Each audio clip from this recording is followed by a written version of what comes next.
Salve, salve, queridos! Bem-vindos ao canal Palavra SA, um canal que se propõe a fazer discussão dos textos bíblicos para leigos.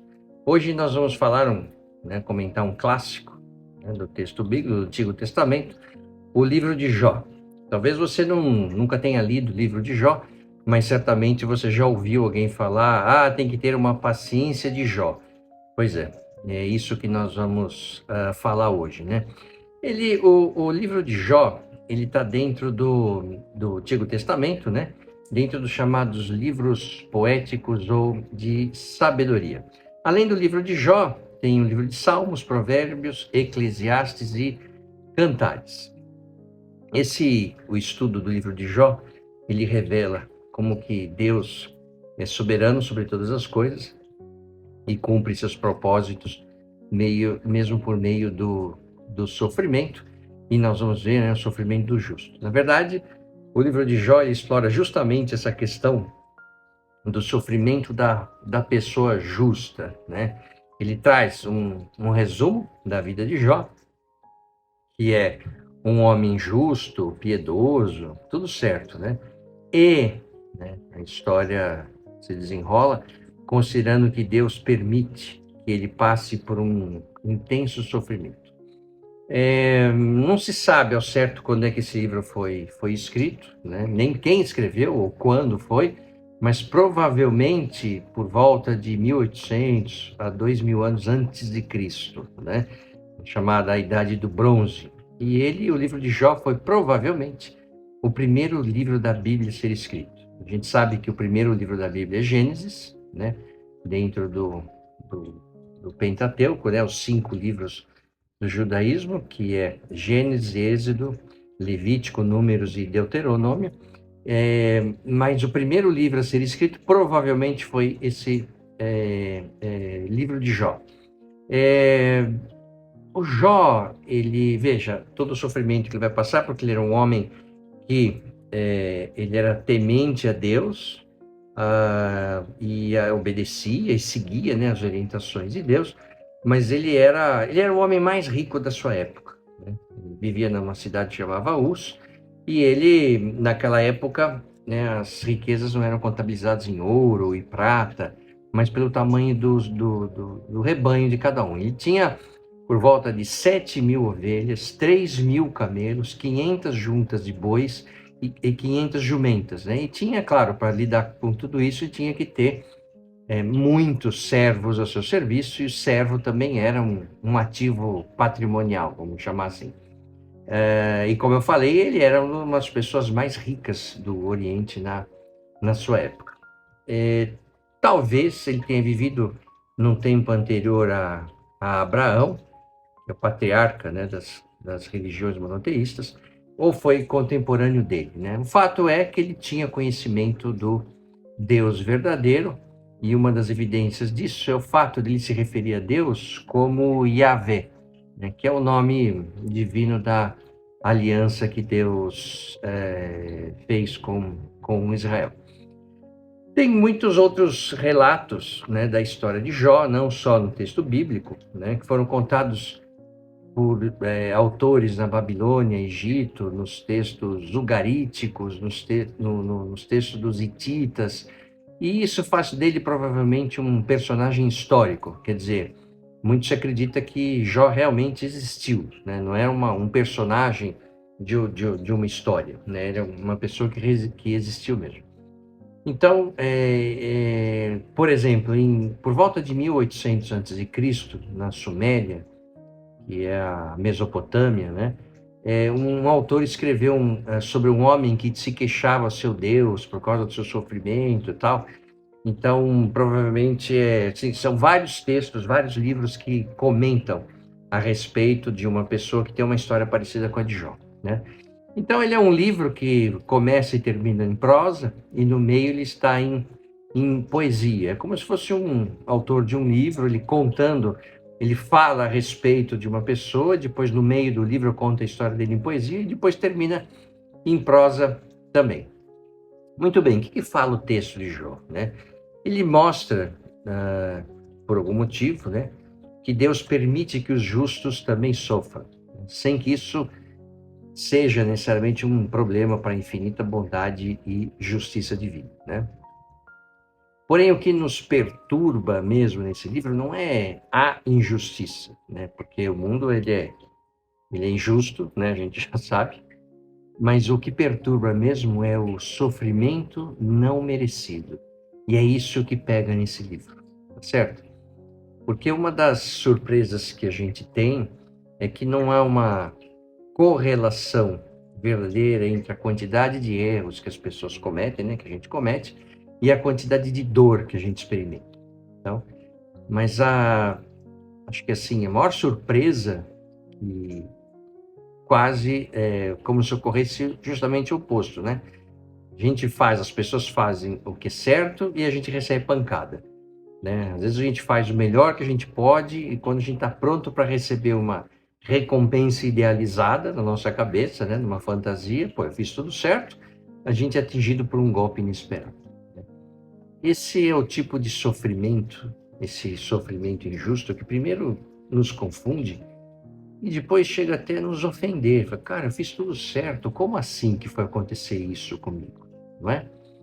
E nesse sentido, o livro de Jó, ele desenvolve esse tema, né, de modo a responder os principais questionamentos a respeito do motivo pelo qual os justos sofrem.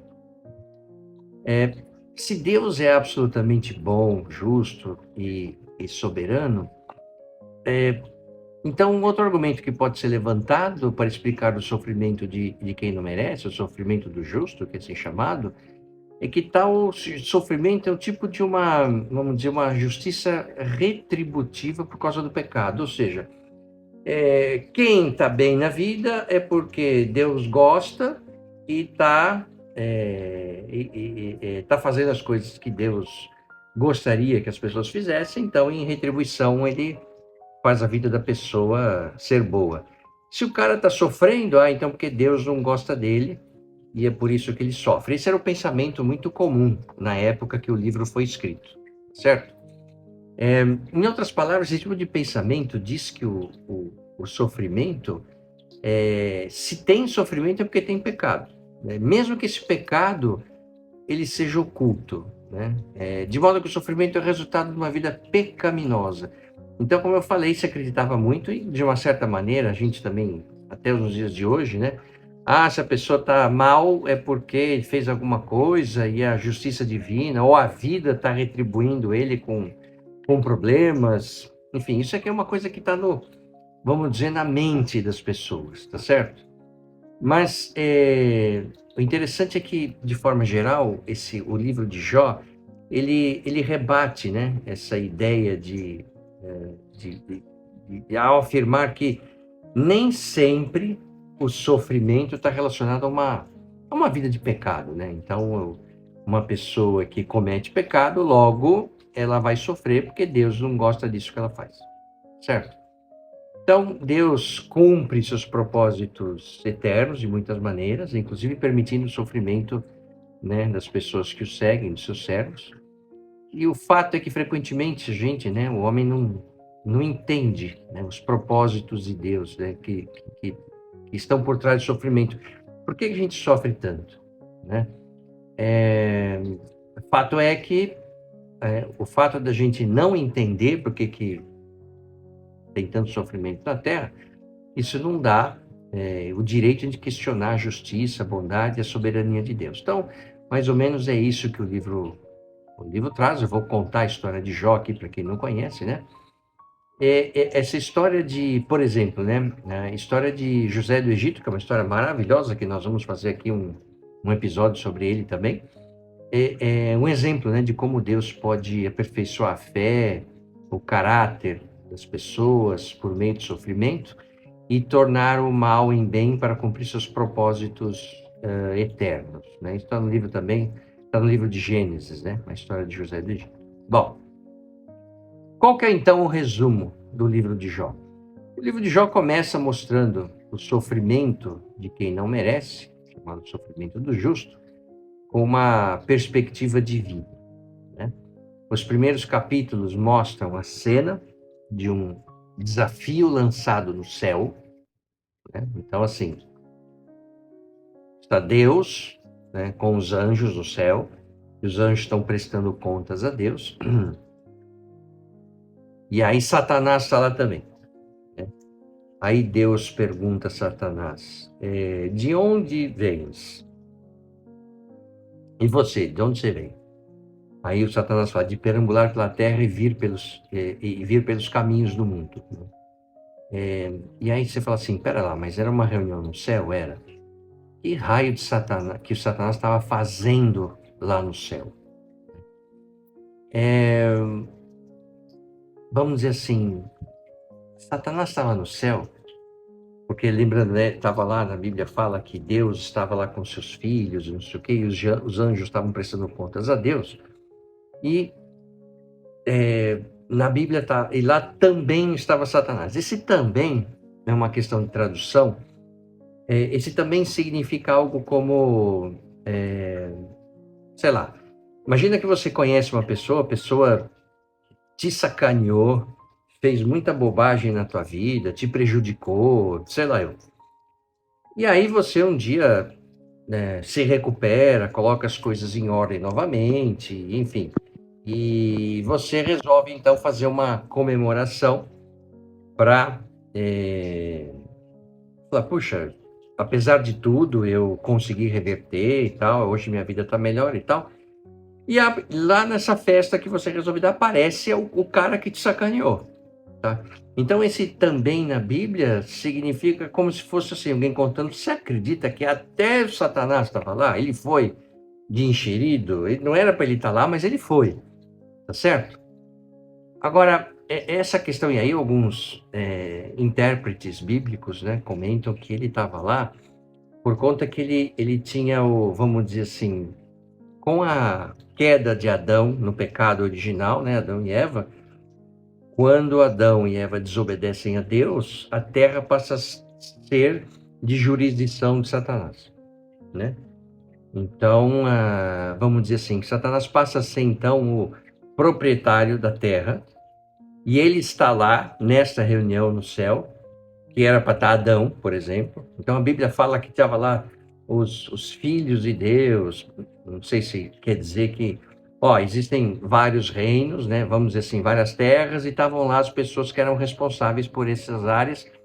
E Adão era para ser o representante da terra. Mas como ele pecou contra o Senhor, quem estava lá era Satanás, tá certo?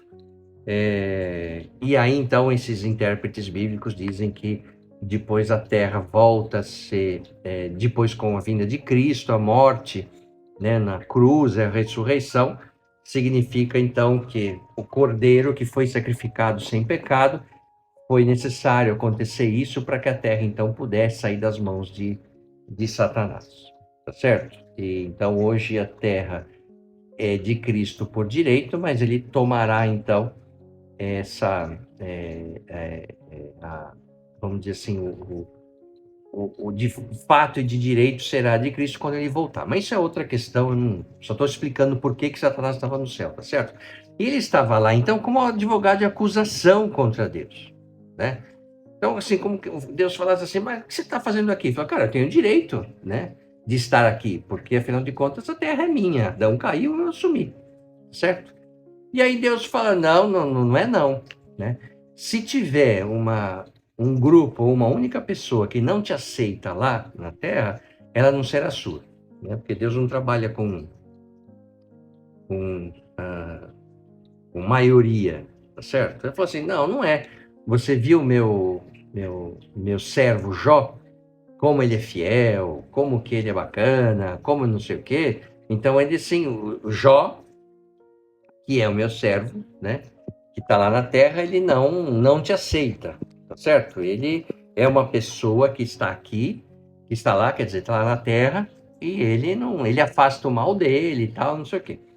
E aí Satanás fala assim, cara, não, na verdade, ele é fiel a você porque você abençoa ele. Então, pô, o cara tá bem, tem saúde, tá rico, porque tudo que ele faz se abençoa. Então, ele é muito fácil alguém tá do teu lado quando você, né, cobre ele de bênçãos. Quero ver se você um dia deixar de abençoá-lo, se ele não vai te largar e vai te amaldiçoar. Quero ver. E aí Deus fala, ok, então vamos testar o Jó, né? Então, pode colocá-lo à prova e vamos ver, né? Você vai ver como ele vai continuar fiel para mim. Aí Satanás sai do céu, some, e aí começa, né, toda a batalha de Jó.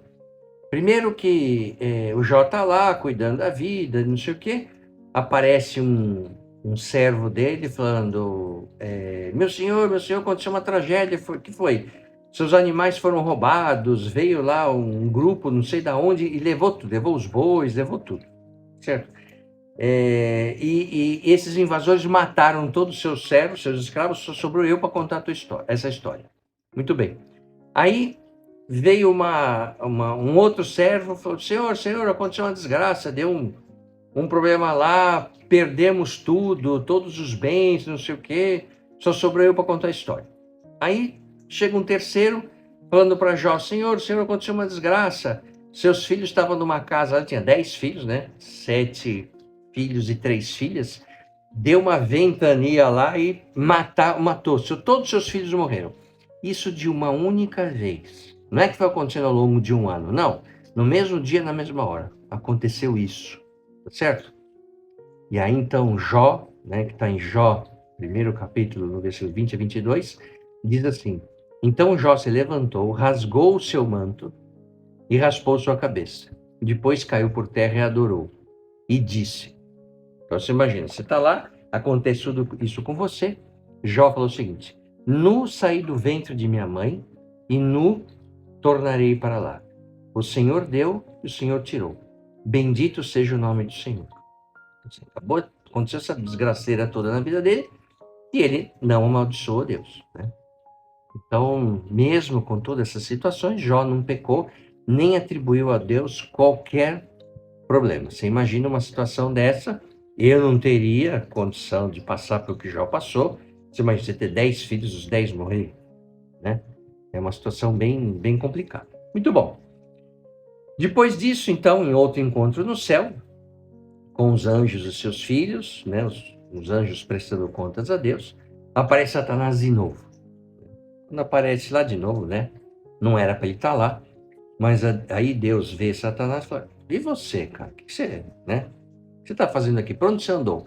Aí Satanás responde, eu andei por toda parte para ver como estavam as coisas na terra. Esse andar por toda parte é como se fosse assim o dono de um local fazia alguns passeios pela propriedade dele para ver se estava tudo em ordem, né? É como Davi, que um dia passeando pelo seu reino lá, viu a mulher do general dele, depois ficou com a mulher, foi o grande pecado de Davi, mas enfim, isso é outra história, mas só para dar o sentido de que, pô, eu sou dono do negócio, eu estava lá passeando, vendo se as coisas estavam de acordo com o que eu gostaria. E aí Deus disse, você viu o Jó, meu servo? Você tentou destruí-lo, mas não deu certo não. Ele continuou fiel a mim. Aí o Satanás fala, bom, qualquer homem faria qualquer coisa para salvar sua própria vida, né? E se eu tirasse a saúde dele? Eu tirei os bens materiais, família, mas se eu tirasse a saúde, certamente ele te amaldiçoaria. Não tenho dúvida disso. E aí Deus, o que fala? Ele fala, ok, vamos ver, vai em frente, pode fazer o que você quiser com ele, mas não pode tirar a vida dele. Certo? Não vai matar o cara. Aí o que acontece? Satanás vai embora e aí cobre o Jó de feridas, dos pés à cabeça, do pé à cabeça. O corpo dele inteiro encheu de feridas doloridas, purulentas, uma coisa medonha, né? Pra vocês terem uma ideia, o Jó usava um caco de vaso, né, quebrado para raspar as feridas e ficava no meio das cinzas. Uma coisa medonha, certo? E aí, uma hora dessa, eu sei que você está pensando, se você não conhecer a história do livro de Jó, uma hora dessa você está pensando assim, cara, como assim? Como é que Deus permitiu que uma pessoa que era fiel a ela, um cara gente boa, um cara do bem, como é que Deus permite uma pessoa sofrer desse tanto, né? É uma pergunta normal e verdadeira. E durante o livro de Jó, ninguém sabe direito, assim, no final, por que que permite, mas tem algumas indicações lá. Mas eu vou continuar aqui o livro e vamos fazer algumas reflexões. No final, quero deixar uma outra pergunta, certo? Então, essa daqui é a primeira pergunta lógica que qualquer um faria, tá certo? Bom, a situação de Jó estava tão ruim que no capítulo 2, né, no versículo 9 e 10, a mulher de Jó chega para ele, vê o sofrimento dele e fala assim, cara, ainda retens a tua sinceridade? Significa o seguinte, cara, com tanto sofrimento, é claro que você fez alguma coisa contra Deus. Algum pecado você fez. Porque você estava tudo bem, de repente acontece tudo isso com você, né? Então ainda retens a tua sinceridade? Amaldiçoa Deus e morre. A gente fala, nossa, mas a mulher de Jó também era boazinha, hein? Mas era um sentido mesmo de, cara, você está sofrendo tanto, é melhor você logo amaldiçoar Deus, pedir para morrer, porque aí você descansa. Sabe quando você tem uma pessoa na família muito mal, um parente, um avô, uma avó, um pai, uma mãe, assim, que está sofrendo de doença, e quando finalmente a pessoa morre, você fala, bom, pelo menos descansou. Então esse é o sentido, né? Que a mulher fala para ele, cara, amaldiçoa Deus, acaba com esse sofrimento e morre. E aí Jó responde para ela, como fala qualquer doida, falas tu. Receberemos o bem de Deus e não receberíamos o mal? Né? Em tudo isso, Jó não pecou com os seus lábios. Então, veja só. Se Jó já estava com problema, você imagina depois que ele falou isso para a mulher, né? Você tá doida, mulher? Como assim? Se a gente recebe o bem de Deus, por que vamos receber o mal? Então, de novo, Jó não pecou, não amaldiçoou Deus. E nos capítulos seguintes de Jó, ele mostra como é que o sofrimento é interpretado pela perspectiva humana. Isso está lá no capítulo 3. Né? No primeiro momento, Jó, e aí o Jó está lá, né, lascado naquela situação muito ruim, e aí vem os amigos visitar. Os amigos ficam sabendo que ele está mal e vão visitá-lo, né? E aí os amigos ficam lá tentando entender os motivos do sofrimento humano, né, frente à justiça e à bondade, né, de Deus.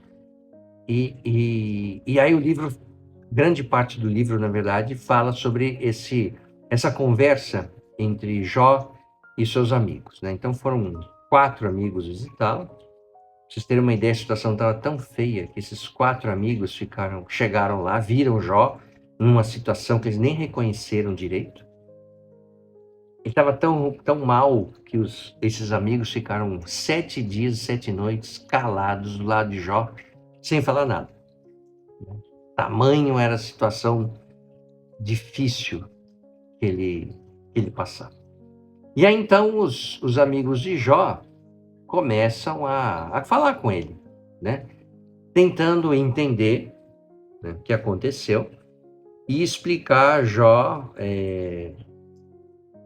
por que estava acontecendo aquilo. Claro que todos falaram que ele tinha feito alguma coisa contra Deus, tá certo? Falou, cara, não é possível, Jó. A gente sabe que é uma pessoa que sofre, lembrando a compreensão da época, né? Uma pessoa que sofre é porque ela fez alguma coisa contra Deus, algum pecado cometeu, certo? E o Jó falou, cara, mas eu não fiz nada, eu não fiz nada. Ele falou, não, Jó, nós somos amigos, estamos aqui entre nós, né? Assume teu BO logo, porque Deus não ia fazer isso com você. É como um advogado criminal, né? Um advogado de defesa que chega pro cara e fala, tá todos os indícios levam a crer que você que matou a outra pessoa lá, assume logo, porque eu tenho condições de negociar uma pena menor para você. E o cara, né, que está sendo acusado de assassinato, por exemplo, mas eu não matei o cara, não fui eu, que não sei o que. Os amigos de Jó, não, cara, você fez alguma coisa. Ou seja, existia uma insensibilidade dos amigos perante a situação de Jó, que eles estavam fazendo uma avaliação equivocada, né, do problema, aplicando esses, vamos dizer assim, os conceitos bíblicos de uma forma errada, né? Porque realmente Jó não tinha feito nada, né? Eles, os amigos, então, depois fica claro, né? Os amigos falharam em reconhecer a sabedoria de Deus perante o sofrimento e basicamente se dedicaram a entender, a tentar encontrar o pecado de Jó como motivo daquilo lá. Então, assim, se Jó estava passando por esse problema, porque tinha feito alguma coisa, cometido algum pecado contra Deus. E Jó firme lá, firme, negando, falando, não, eu não fiz nada de errado e mais, em nenhum momento amaldiçoando Deus, né? Então Jó, no decorrer do livro, ele confronta seus amigos, né, contra a argumentação deles, mas também Jó, ao longo do livro, ele não é capaz, por motivos óbvios, né, de explicar por que ele está sofrendo. Então, assim, eu não cometi nada de errado, não fiz nada. Pô, sempre fui abençoado por Deus. Por que está acontecendo isso comigo? O Jó também não entendia, né? Porém, mesmo quando Jó pensava que Deus estava irado com ele, mesmo ele sabendo que não tinha feito nada, ele nunca duvidou da justiça de Deus. O Jó, ele busca, né? Ele clama pela justificação, salvação de Deus, embora nesse processo todo ele tenha falado de coisas que não sabia, não entendia, sabe? Você tem que ir lá ler o livro e tal, mas ele fala, né, de coisas que fala de um jeito que também dá para entender o lado dele, né? Cara, como assim? E Jó também questionava Deus, lembrando que no nosso primeiro episódio, eu falava que a fé caminha lá da dúvida. E Jó ficava perguntando, cara, por que você está fazendo isso comigo? O que foi que eu fiz? Não sei o que e tal. Mas em nenhum momento amaldiçoava Deus, né? Depois, no capítulo 3, né? Logo no começo, o Jó fala nessa argumentação, Jó amaldiçoa não Deus, mas amaldiçoa o dia que ele nasceu. E ele diz, né, pereça o dia em que nasci, e a noite que se disse, foi concebido um homem, né? Ele falando, cara, maldito o dia que eu nasci. Em nenhum momento, de novo, ele não praguejou contra Deus, né? E aí, o livro mostra um monólogo de Jó que reflete sobre a vida, afirma a sua inocência, espera pela salvação, isso já está mais para frente, né, no capítulo 29. E na sequência o livro de Jó mostra os discursos de um homem, de um amigo dele chamado Eliú, né? Nesses discursos, esse amigo dele, o Eliú, ele pede para Jó entender que Deus, né, ele pode revelar seu propósito amoroso, mesmo ao permitir o sofrimento do justo, que é no caso dele, e que ele precisava esperar pacientemente no Senhor. Então, é aquela história. Então, a paciência de Jó vem da onde? Né? Sofrimento em cima de sofrimento, problema de saúde, morre, acaba a família, perde tudo, e o Jó ali, perseverante, paciente com Deus,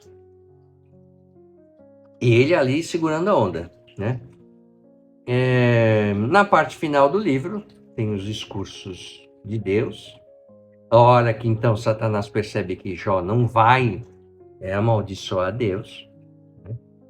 E aí então Deus aparece para Jó, né, num redemoinho, não sei o quê.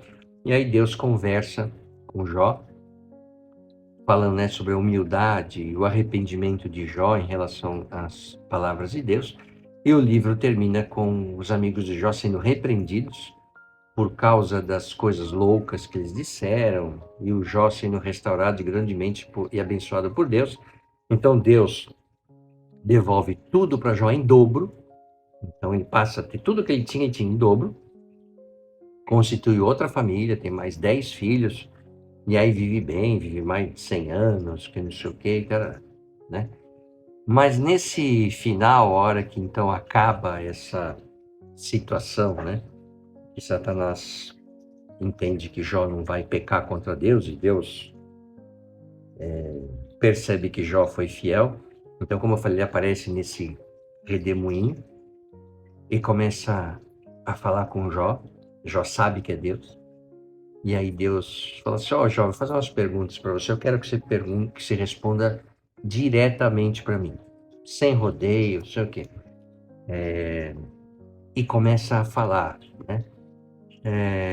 Quem é esse? Assim, quem é você, né? Que escurece o conselho com palavras sem conhecimento? Quem é você, cara, que fica duvidando de Deus? Duvidando assim, né? Fala, pô, por que você fez isso comigo, né? E Deus fala assim, mano, quem é você, ser humano, para ficar questionando Deus? Então ele fala, agora cinge os teus lombos como homem, e eu te perguntarei e tu me responderás. Aí Deus pega Jó, se vem aqui comigo, e leva ele para ver as maravilhas do mundo. E aí ele pergunta, por acaso você estava aqui comigo quando eu fiz as estrelas, quando eu fiz o universo? Por acaso você estava comigo quando eu fiz os animais? Quando aí ele começa a dar uma ensaboada em Jó. Cara, o que é que você sabe, né? E aí ele mostra todas as maravilhas do universo, não sei o quê, e volta com Jó. E aí ele falando, né, para Jó. Ô Jó, presta atenção. Você entendeu que se você não sabe, você não tem conhecimento sobre as questões divinas, do universo, a luta do bem contra o mal, tal. E aí ele fala assim, Jó, vem aqui comigo de novo aqui. Vou te mostrar outra coisa. Aí o Jó já estava, né, enrolado, falando, não, senhor, estou de boa aqui, estou tranquilo. E Deus fala, vem comigo agora, estou mandando. E ele vai, e aí Deus mostra um outro lado do universo, que é uma luta do bem contra o mal, mostra as bestas, é uma serpente do mar e uma besta da terra, né? A serpente do mar chama Leviatã. Depois tem até um livro que equipara os governos ao grande Leviatã, mas enfim, essa é outra história. Então, Deus mostra que há uma luta no universo do bem contra o mal e que Jó não consegue entender isso. Mas, cara, você tem uma limitação humana que você não compreende isso daqui, certo? E aí, então, Jó, já mais pro final do livro, fala para Deus, né? Eu sei que tudo podes e que nenhum dos teus propósitos pode ser impedido. Quem é este? Então, quem sou eu que obscurece o conselho sem conhecimento? Por isso falei que não entendia, né? Coisas maravilhosas que eu não conhecia. Ouve-me agora, eu falarei, te perguntarei, e tu me ensinarás. Com ouvir os meus ouvidos ouvi, mas agora te veem os meus olhos. Por isso me abomino e me arrependo no pó e na cinza. Então Deus, né? Ok, se acerta com Jó, Jó se acerta com Deus. Aí Deus passa um sabão nos amigos de Jó, fala, cara, vocês também, eu vou te falar, né? Vocês ficam trazendo uma perspectiva humana para essa situação, enfim, né? Então, como eu falei, depois Deus restaura tudo para Jó, e aí ele vive mais 140 anos, né? Esses personagens bíblicos vivem muito tempo, né? E Jó viu 4 gerações de seus descendentes. Bom, é claro que isso aqui é um resumo do resumo. É muito interessante a leitura do livro, né? Para você ver lá as passagens, a sabedoria, a dúvida de Jó. Então, super recomendo que vocês leiam. Então, assim, qual que é a importância desse livro, né?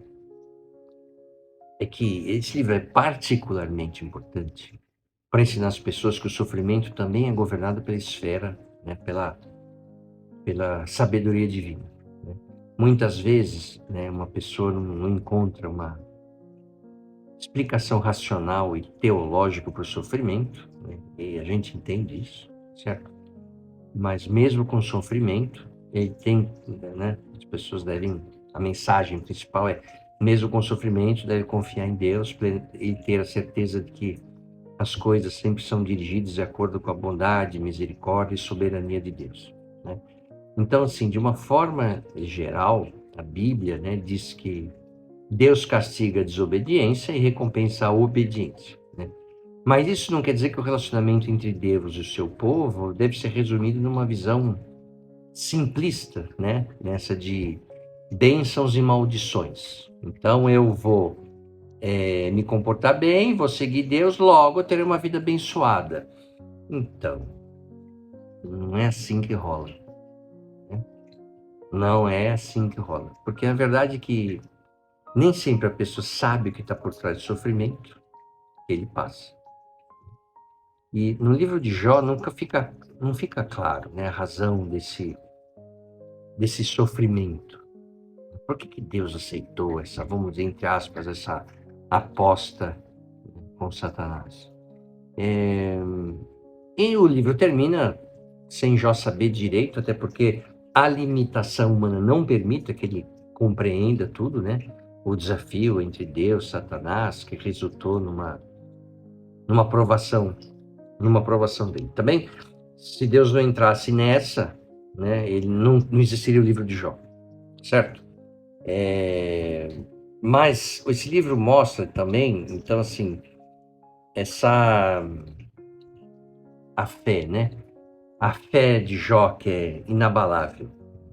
A fé não é destruída pelo sofrimento, nem sufocada pela limitação da sabedoria humana em querer encontrar respostas para tudo, tá certo? A gente sabe que, veja, é natural, né, qualquer ser humano querer afastar o sofrimento da sua vida.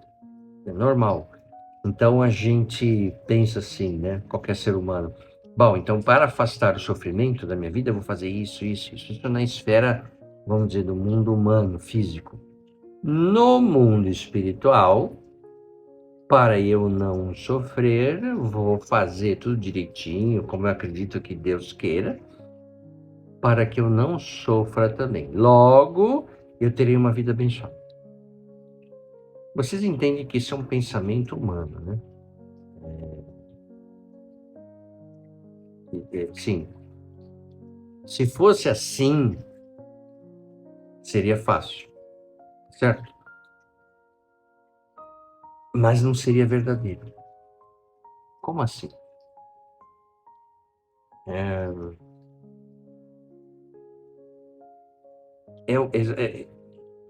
como se fosse assim, ó, a fé verdadeira, ela é aperfeiçoada na dor. Né? Como se a dor conduzisse necessariamente a gente a ter uma postura de humildade perante Deus, enquanto a gente está sofrendo, a gente, né, com confiança espera no socorro divino, e mostra que o justo sofre, mas por intermediação de Deus, esse sofrimento logo vai acabar, tá certo? Porque pensa assim, se fosse assim, seria um jogo, né? Eu cumpro as regras do jogo, Deus me abençoa, tá feito o negócio. Sim, mas o que eu aprenderia nisso? Né? A gente sabe, né? Jó era inocente na causa. Né? Claro que ele era um homem pecador, como todos nós somos, né? Mas ele reclamava por justiça, com razão. Falei, cara, eu não fiz nada errado. Né? E essa justiça, ele também sabia que não era possível por seus próprios méritos, tá certo? A gente sabe que assim, né? Quem lê a Bíblia acompanha, a salvação de Deus não vem pelos méritos humanos. A salvação vem pela fé, pela crença em Cristo e aí pela graça divina. A graça divina é algo que só Deus dá. Não é porque você faz as coisas que Deus vai te salvar. Isso, claro, quem acredita, quem segue, não sei o que, tá certo? Então, Jó falava, né, que ele reconhece que precisava de um Redentor que pudesse lhe justificar ou salvar, e isso é a explicação dele, né? Porque eu sei que o meu Redentor vive e por fim se levantará sobre a terra. Né? Quem é cristão, né, interpreta isso como se Jó tivesse já predizendo o sofrimento de Cristo, mas diferentemente de Jó, Cristo, ele não teve assim, nenhum pecado, tá certo? Ou seja, ele foi morto de uma forma injusta, certo? Sem ter nenhum pecado, não ter feito nada de errado. A única semelhança de Cristo e nós é que Cristo era um ser humano também, mas sem pecado, certo? Então, Cristo, aquele que se compadece das nossas fraquezas, nos ajuda, né, em nossos sofrimentos. Ele suportou todo o sofrimento sem culpa, a fim de que, assim, com o objetivo de que todas as pessoas, né, que creem nele, encontrassem a justiça que a gente precisa ter diante de Deus, né? Então, como o livro de Jó deixa bem claro, a sabedoria humana tem seu limite. Mas Cristo é a sabedoria de Deus, como a gente vê nas cartas de Paulo aos Coríntios e Colossenses, ele trata disso, né? Então, pela graça divina, por meio da fé em Cristo, segundo Paulo, podemos ter acesso à sabedoria que vem do alto, que nos leva a uma vida de temor a Deus e obediência aos seus mandamentos. E isso é importante, né? Reforçando aqui, é que assim, não há absolutamente nada que um ser humano, que uma pessoa possa fazer para receber essa salvação de Deus, né? A salvação só ocorre mediante a graça divina, pelo amor e a fé em Cristo, tá certo? Quem é cristão, que acredita, as coisas todas, tá certo? Então, como eu falei, não estou aqui para interpretar a Bíblia, não tenho condições de fazer isso, mas eu estou comentando aqui primeiro o livro e depois o que alguns especialistas interpretam, certo? É interessante também que existe vamos dizer assim, um lado irônico nessa situação toda, que assim, na maioria das vezes as pessoas, pelo que eu percebi, né, nessas leituras aí dos textos sagrados, que as pessoas não sofrem menos quando estão comprometidas a seguir Deus. É comum que elas sofram mais, certo? Então, assim, eu vou ler a Bíblia, vou seguir tudo que Deus fala, logo não vou sofrer. Não. Pelo contrário, né? Quem está determinado, comprometido a seguir Deus, sofre mais, não sofre menos. Pelo menos esse é assim, de tudo que eu li, de todos os textos, você fala, pá, isso aí é algo, um ponto em comum, né? Mas por que que isso acontece? É como se fosse assim, quando as pessoas passam pelo sofrimento, a vida é transformada, aprofundada, às vezes marcada com uma beleza, uma santidade, de forma que a pessoa jamais poderia imaginar antes do sofrimento. Quem já passou por um perrengue forte sabe o que eu estou falando, né? Só quem passou por uma coisa verdadeiramente problemática, uma questão de saúde, uma questão grave, seja dela ou de algum parente, sabe o que significa o sofrimento, sabe o que é se apegar à fé e sabe como a gente sai diferente dessa experiência. Então, você pode pensar assim, bom, mas por que eu vou me comprometer com Deus? Para sofrer mais? Então, eu não vou. Tá bom, então vamos ver se eu entendo. Quem faz essa pergunta é porque está querendo negociar a sua fé com Deus. Então, assim, se eu me comprometer com Deus, eu vou sofrer mais?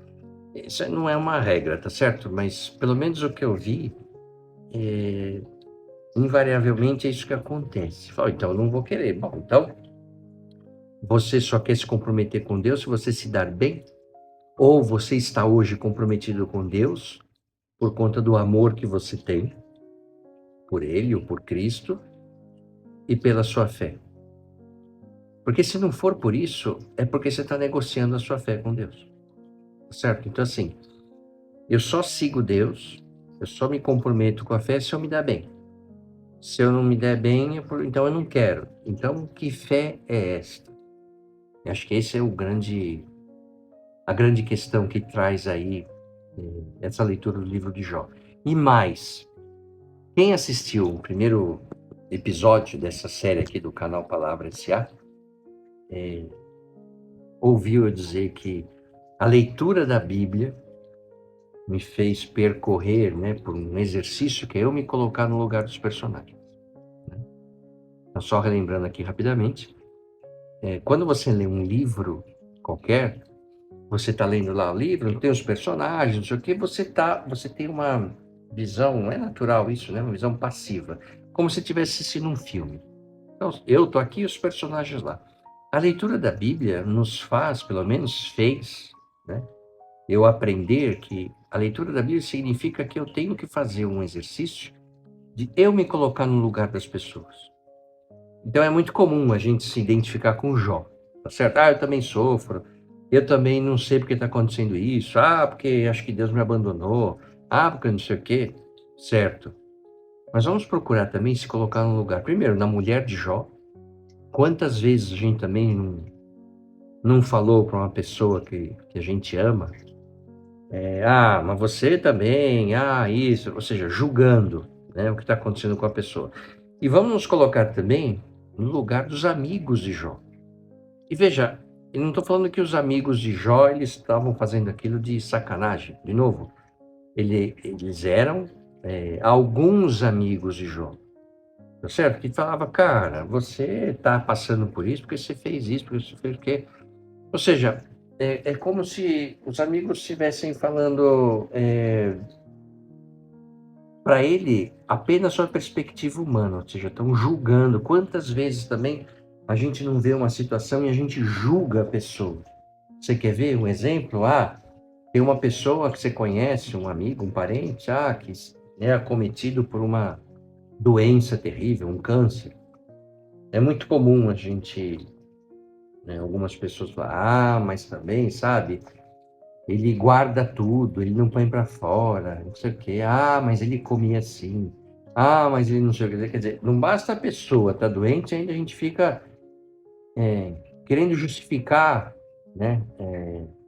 Encontrar uma questão racional para o sofrimento, né? E eu acho que isso daí isso vem da onde? Vem do medo. O medo que nós temos, que é como eu não consigo, eu não tenho condições, a nossa limitação humana não consegue identificar a causa do sofrimento, eu procuro uma razão racional, né? Ele está passando por isso porque ele pecou. Porque ele é uma pessoa assim. Porque ele não sei o quê. Ele não se cuida. Ele não sei o quê. O que está falando? Eu estou querendo dizer, assim, a pessoa e eu já fiz isso muito, lógico,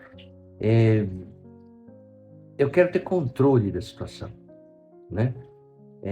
Eu quero entender aquilo, porque se eu entendo racionalmente, logo eu não vou fazer o que ele fez, porque eu estarei livre de um sofrimento, estarei livre de uma doença, entende? Então é esse medo que faz com que a gente julgue as pessoas. Então, o livro de Jó nos dá a oportunidade também de nos colocar na posição daquelas pessoas que julgaram Jó, que falaram um monte de coisa para ele, que estavam procurando nas atitudes de Jó algum motivo racional para ele estar passando por aquilo.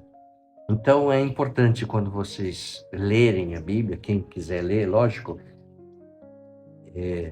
se coloque no lugar dos personagens. Veja se você não está fazendo exatamente a mesma coisa, tá certo? Porque, na verdade, né, como eu também falei no primeiro episódio, a Bíblia é um livro que quando você lê, ele também nos lê.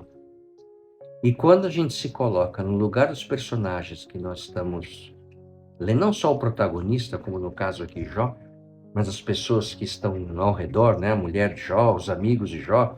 Você veja, por exemplo, os amigos de Jó. Eles ficaram lá uma semana, né, ficaram com ele quietos, depois começaram a conversar, tentando encontrar justificativas racionais para aquele sofrimento, mas veja que nenhum deles, se você ler o livro, você vai ver, nenhum deles tentou efetivamente tirar Jó do sofrimento. Porque veja só, eles eram amigos de Jó, Jó era o cara mais rico da época, tá certo? Do Oriente. Por que os amigos de Jó não tiraram ele do sofrimento? Falou, Jó, vem cá, sai daí. O Jó é como se morasse num bairro muito bom, riquíssimo, não sei o quê, e fosse morar num lixão, né? E lá no lixão, coçando suas feridas com um caco de vaso. Por que os amigos não tiraram? Ele falou, Jó, vem cá, vou pagar um aluguel para você aí, um período, toque uma grana emprestada, porque não sei o quê. Os amigos de Jó não fizeram isso, né? E aí não fizeram por quê? Provavelmente por medo. Falou, cara, se você está passando por isso, é porque você cometeu um pecado contra Deus. Ou seja, a justiça divina está te penalizando.